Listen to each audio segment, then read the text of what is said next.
This is the building at 6th and Broadway in downtown Louisville. Built in 1948 to house the Courier-Journal and Louisville Times newspapers, the Standard Gravure Corporation, and WHAS Radio and Television, it soon became inadequate to house all three companies.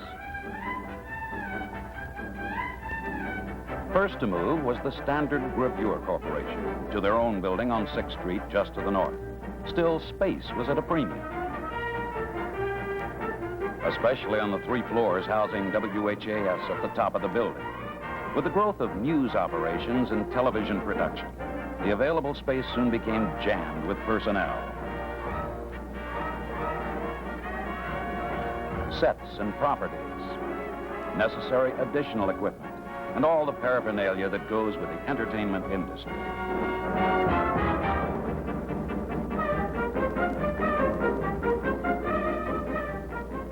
For a number of reasons, the company could not build up. And of course, sideways was out of the question, so new quarters had to be found.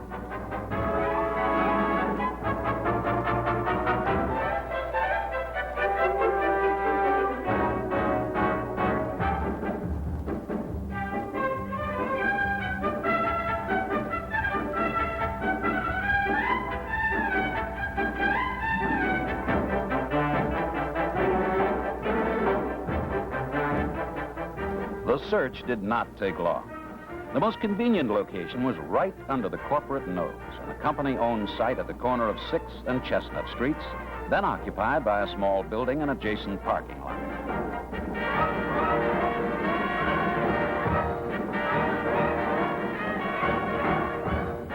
With all the tenants gone, there wasn't much left to see before the work began. To the casual passerby, there was little interest to be found in peering into locked and barricaded stores. There was an ancient doorstep upon which was carved the welcome, "Please wipe your feet." And over the years, a good many people apparently had. The beauty salon was no longer very beautiful. The upstairs tenants had long since vacated the empty apartments.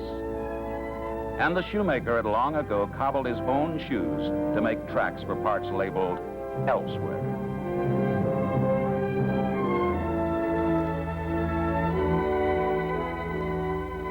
On casual inspection, the only remaining use for the site was as a parking lot, and sometimes even the automobile has to make way for progress. Naturally, the first rule of construction is to start with a large, flat place. And if your large place is not flat, you proceed to flatten it.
And then came the ceremony, described after some initial confusion as either a groundbreaking or a dedication. The mayor was there. Mr. Scholas, Mr. Bingham, it's a real pleasure to be able to participate in the dedication, at least, or something here of this ground, because I look forward to 6th and Chestnut being a wonderful, beautiful new corner in the city of Louisville. When we stand here and visualize all the new buildings that we're going to have here, this is one of the things that I think will make our downtown city a real attractive and beautiful spot. I'd like to also take this opportunity, Mr. Bingham and Mr. Scholas, to thank WHAS, the Courier and the Times, and everyone connected with your company for having faith in downtown Louisville to put this type of a building down here, and only hope that you will stay with us many, many, many years. Thank you. Thank you, Mr. Mayor.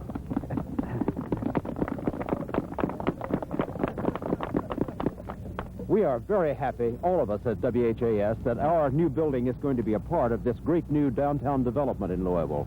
We are firm believers in the future of our downtown city, and we want to be a part of it to the greatest extent possible.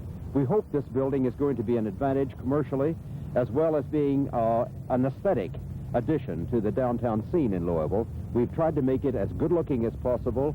It is a functional building. It's going to serve its purpose well, and I think it's also going to be a pretty handsome one. We're delighted to be a part of this development that you have worked so hard for, Mr. Mayor. Thank you for being here. Thank you, Mr. Bingham.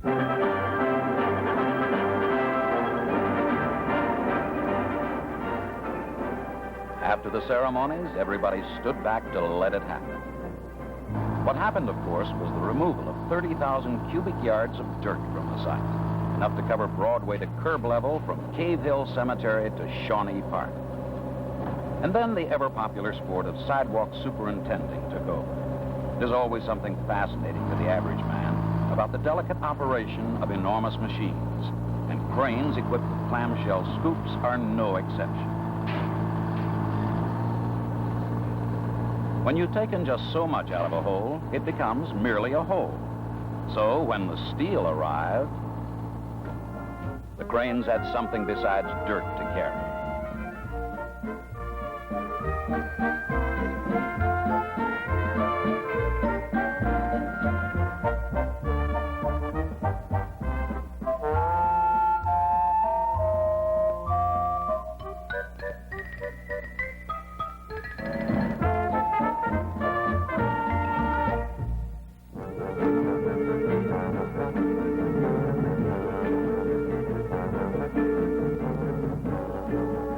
Add to your list of lonely and dangerous jobs the one held by the man perched high atop a 30-foot steel piling. As the metal giant swings toward him, he gently guides it into place, fits it to its neighbor, and appears blithely unaware that in an unguarded moment, the monster could kick him into the middle of next Sunday as easily as he could swat a gnat.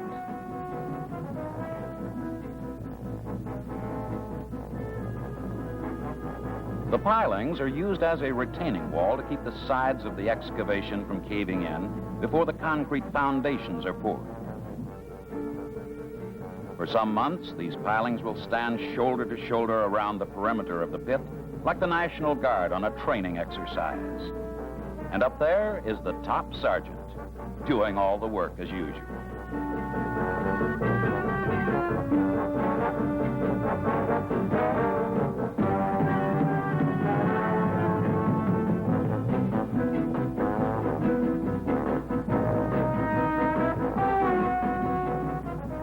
And then, swinging casually on the end of its hook, the pile driver arrives to force the piling to the proper depth of 17 feet below sidewalk level.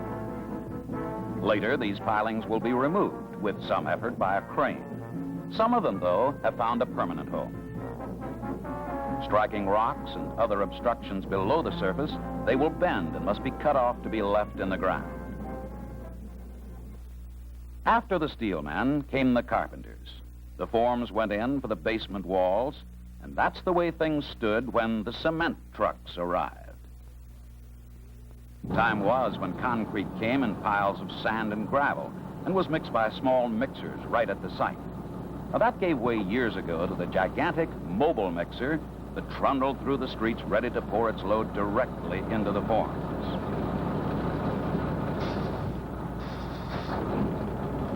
Nowadays, the mix is dumped into a hopper, which pumps it through long hoses which can be directed with pinpoint accuracy to the spot to be filled. By the time the concrete has been mixed, trucked, pumped, vibrated, and set, there'll be 8,000 cubic yards of it here. That's enough to pave a sidewalk 6 feet wide and 20 miles long. That gadget being pulled through the liquid goo is a vibrator, designed to remove air bubbles and settle the concrete in the form. All in all, the building will contain 540 tons of reinforcing steel, enough to produce one steel bar 1 inch in diameter and 77 miles long. In some places, the procedure hasn't changed a bit. It all comes down to a man on his knees smoothing the surface by hand. In cold weather, the curing concrete must be protected. In this case, it was done with huge sheets of plastic, draped tent-like over the forms and covering oil burners, which provided the necessary heat to prevent freezing.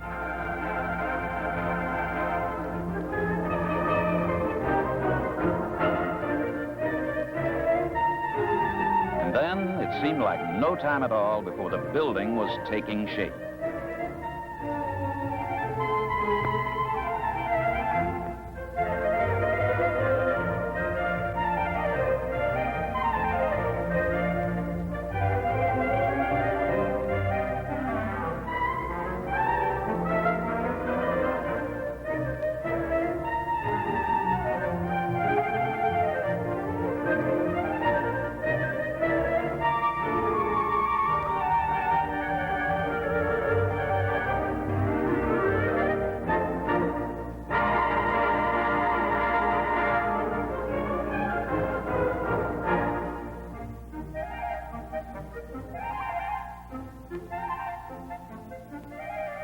Those gadgets are heavy construction jacks, inserted to provide support for the framing.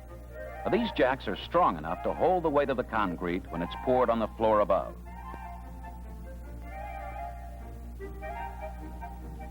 Meanwhile, back in the rear, the 2 television studios are taking shape.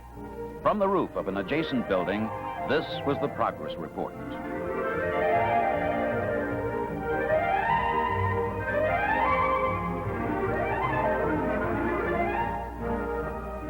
This field of what looks like ice floes is really composed of lightweight fiberglass forms for concrete. Now, these are placed upside down on the temporary wooden flooring and nailed in place. And the usual steel reinforcing rods and mesh are placed in position above and around the forms. The cement is poured, burying the boxes 6 inches below the surface. When the concrete is hardened and cured, the wooden flooring is removed from below. The fiberglass boxes themselves are also removed from below by inserting an air hose and literally blowing them out of their chambers. This produces a honeycomb effect in the 20-inch thick floor, without which there would be much additional weight with no additional strength.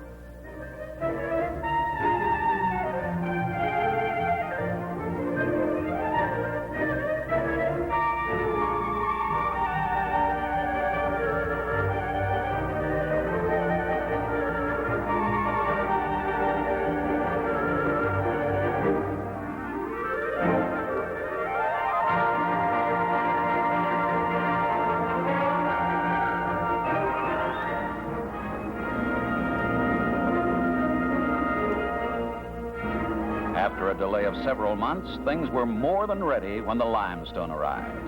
First up were the precast limestone columns, towering 30 feet high and weighing 5 tons apiece.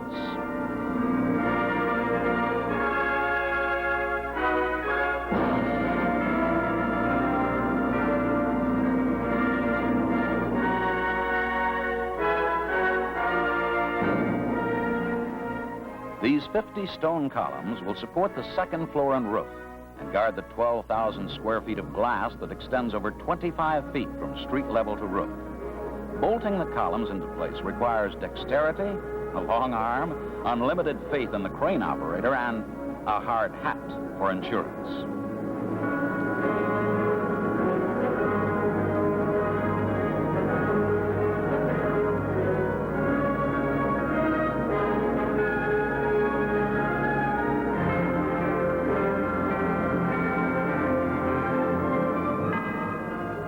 As the columns go up, so do the precast limestone panels. Trucked in from Bedford, Indiana, a few at a time, these slabs are 5 by 10 feet in size and weigh 2,500 pounds each.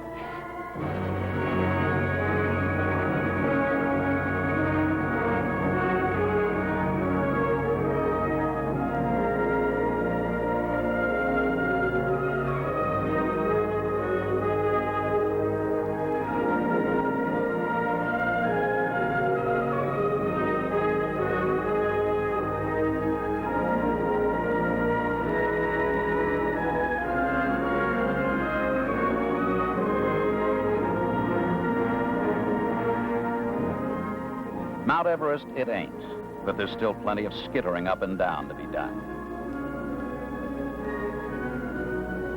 Now let's see what those instructions say. Tab A into slot B and secure with bolt Q. Of course, the resemblance to harried fathers on Christmas Eve stops there because these men know what they're doing. And what they're doing is making careful measurements in preparation for the precast limestone cornices, which will top off and seal the building.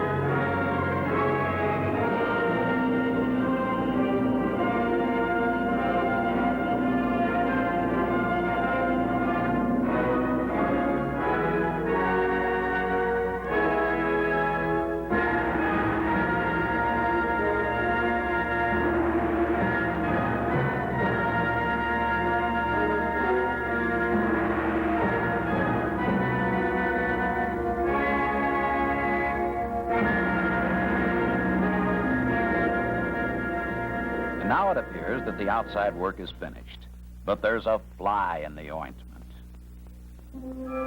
The sign says no stopping, but everything has stopped for a little exercise a dance instructor might call the jurisdictional gavotte.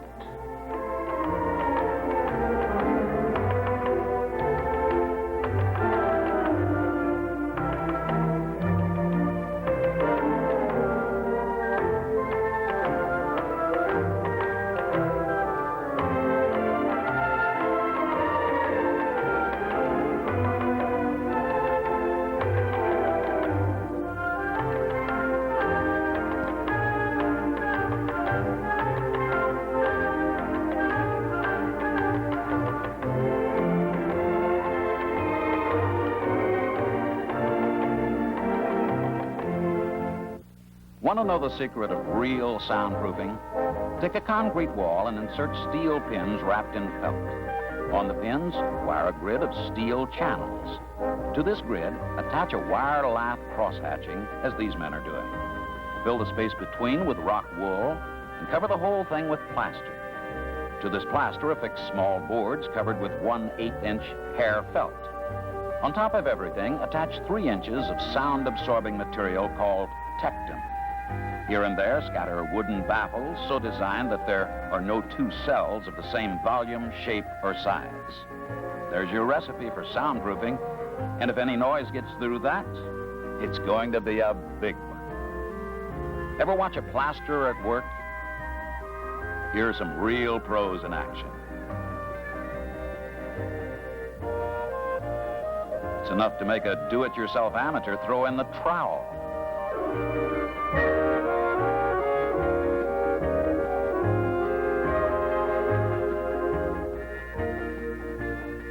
Breathes there a man with soul so dead who never to himself has said, I'll paint it myself. Maybe not, but there's another old saying that goes, do it right or don't do it at all. So we didn't. They did. One thing we did do, though, was to install most of the technical equipment ourselves. It's a pity that nobody kept track of the actual man-hours put in by WHAS technicians while installing film projectors, slide projectors, videotape machines, cameras, switch panels, audio boards, receiver monitors, microphones, terminals, and who knows how many feet of video and audio cables. It's probably just as well, though. Someone counted 283 buttons on the video switcher, and 4 directors went into shock. Meanwhile, beautification procedures began on the roof, with Andorra junipers in planter boxes ringing all 4 sides of the building.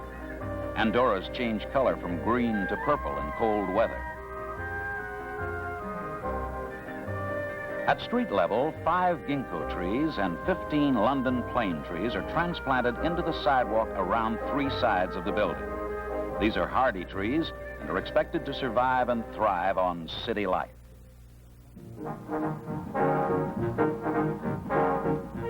A downtown studio is a special problem. The rumble of heavy trucks, traffic noises, police and fire sirens, and the general city uproar will intrude if you're not careful.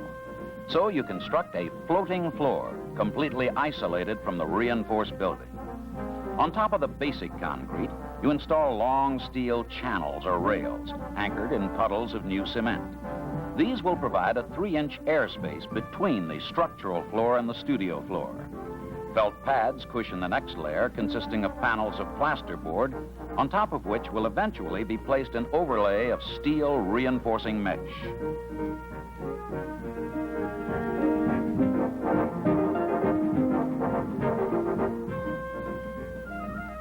The next to last item is a 2-inch slab of new concrete. Here in this unusual shot is a cross-section showing the construction of the floating floor. Concrete, steel rails, plasterboard, and concrete again. With the use of felt padding, there is no metal to metal, metal to concrete, or concrete to concrete contact anywhere in the entire floor construction.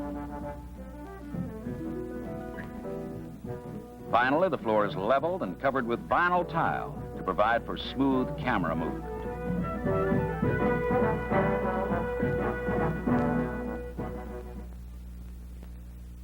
And so on May 10th, 1968, moving day arrived. After 4 years of anticipation, the staff was naturally a little lightheaded.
The casual passerby, returning to 6th and Chestnut for another look, found he needed a map to find his way.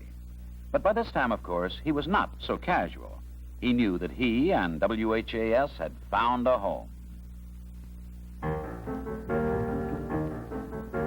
He found that no two offices were exactly alike.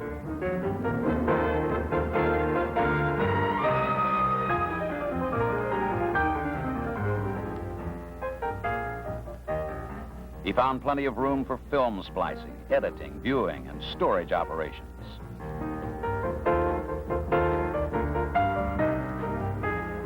He found a sculptured fountain flowing 90 gallons of water per minute, and an art gallery rotating month-long exhibits by Kentuckiana artists.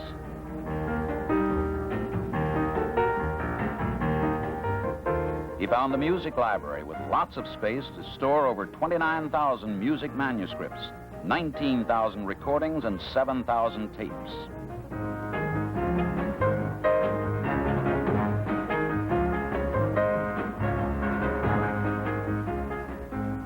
He found vastly expanded newsroom facilities instead of the cheek-by-jowl boiler factory of yesteryear. He found 2 television studios equipped with huge entry doors 12 feet high and weighing up to 900 pounds apiece.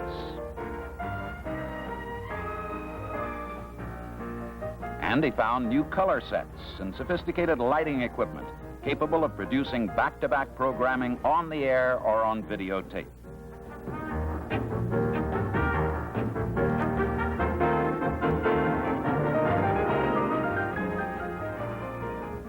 And at the end of his travels, he knew he had found the growing place of WHAS. For 840 radio, 97.5 FM, and Channel 11 television, it was a truly welcome change of scene.